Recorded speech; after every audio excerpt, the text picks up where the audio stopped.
ओम श्री परमात्मा ने नमः। आज के प्रवचन में महाराज श्री ने अपना स्वयं का हृदय मंथन व्यक्त किया है कि किस प्रकार जब बड़े महाराज श्री के साथ शिवोम तीज जी महाराज थे तो उनके हृदय में किस तरह के विचार आए।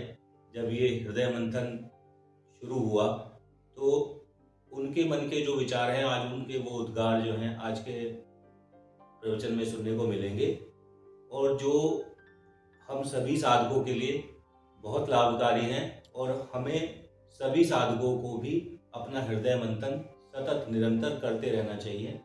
आइए चलते हैं महाराज श्री के आज के प्रवचन में। जय गुरुदेव।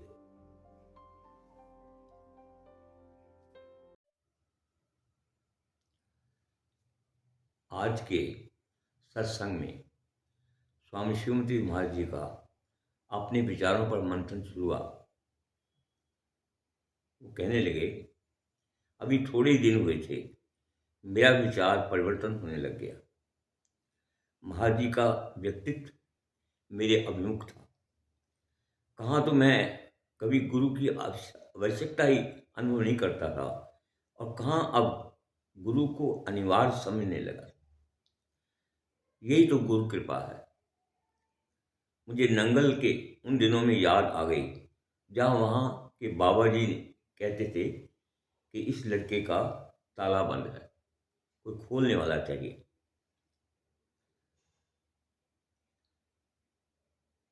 तो उनके कहने पर सर्वप्रथम मुझ में गुरु के प्रति जिज्ञासा जागृत हुई। तब मैं कितने ही महात्माओं के द्वार पर गया कि तू सभी जवानी जमा खर्च करने वाले बात बात में अभिमान का प्रदर्शन, क्रोध के लिए हर समय तत्पर, ना नम्रता, ना दया, ना दृष्टि में सूक्ष्मता। आज मैं एक ऐसे महापुरुष के पास था जिनके चरणों में रहकर मुझे पूरी तरह संतुष्टि थी। रात को नींद नहीं आई। मैं अतीत की स्मृतियों में खो गया।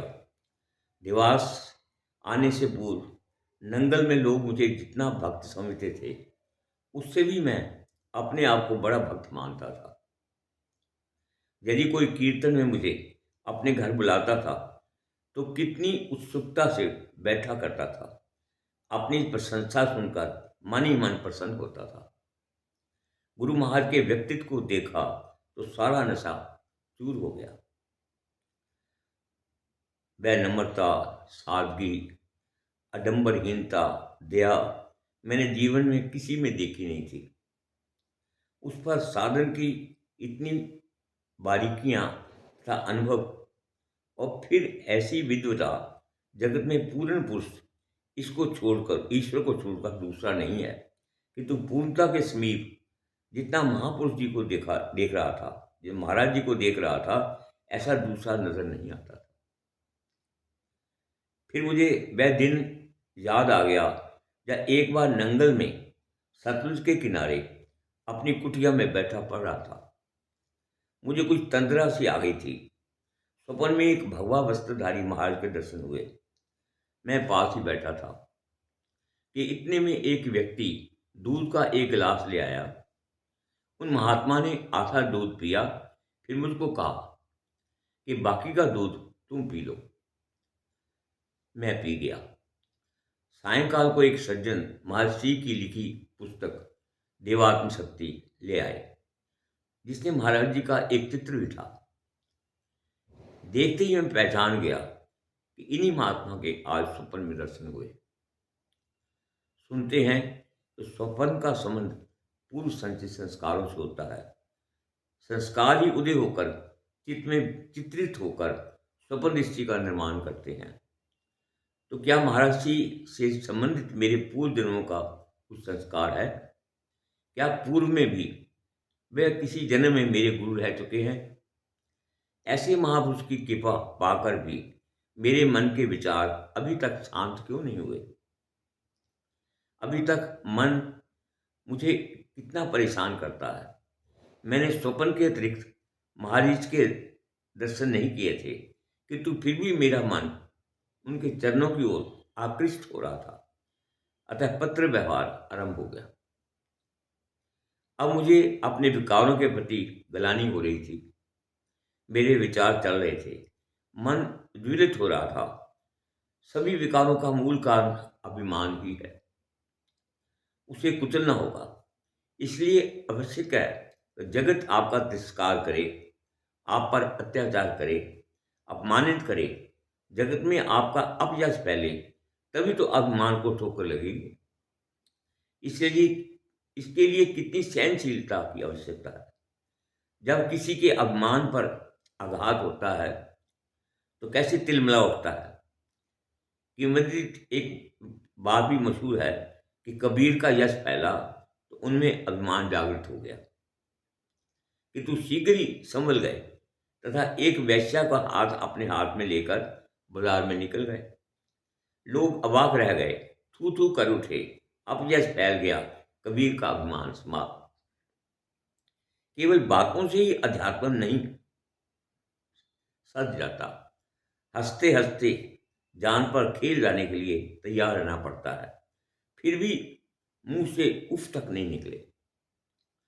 सबका मंगल चाहें, सबसे प्रेम करें, आदर करें, यही प्रेमियों का मार्ग है। प्रातःकाल भ्रमण के समय मैंने बात आरंभ की, महाराज जी, अध्यात्म बड़ा कठिन है। कितना कुछ सहन करना पड़ता है, हम कितना परेशान करता है। लोग तो आराम कुर्सी पर बैठकर साध लेना चाहते हैं। बैंक बैलेंस भरपूर हो, सब प्रकार की सुविधा अनुकूलता हो, अध्यात्म की केवल चर्चा भी करना हो तो इसमें ही रुचि लेते हैं। हम पर तनिक भी चोट सहन नहीं कर पाते।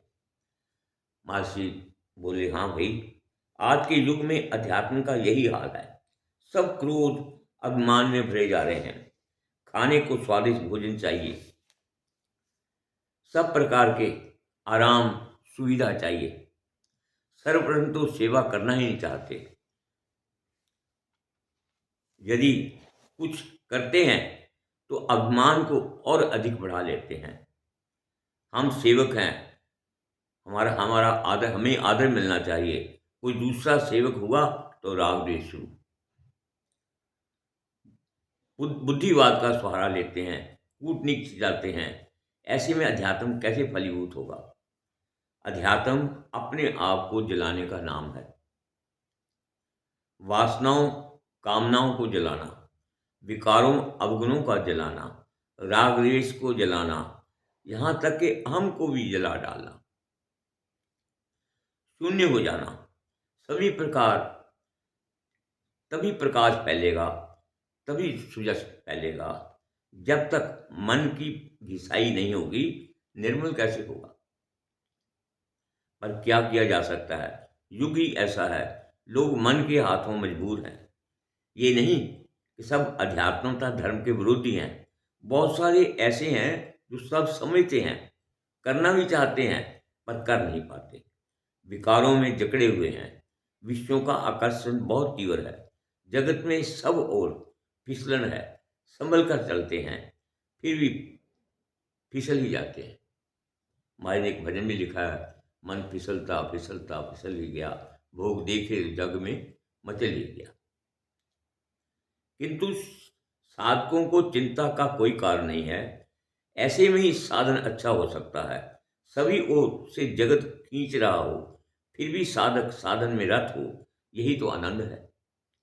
ऐसा साधन ही फलदायी होता है।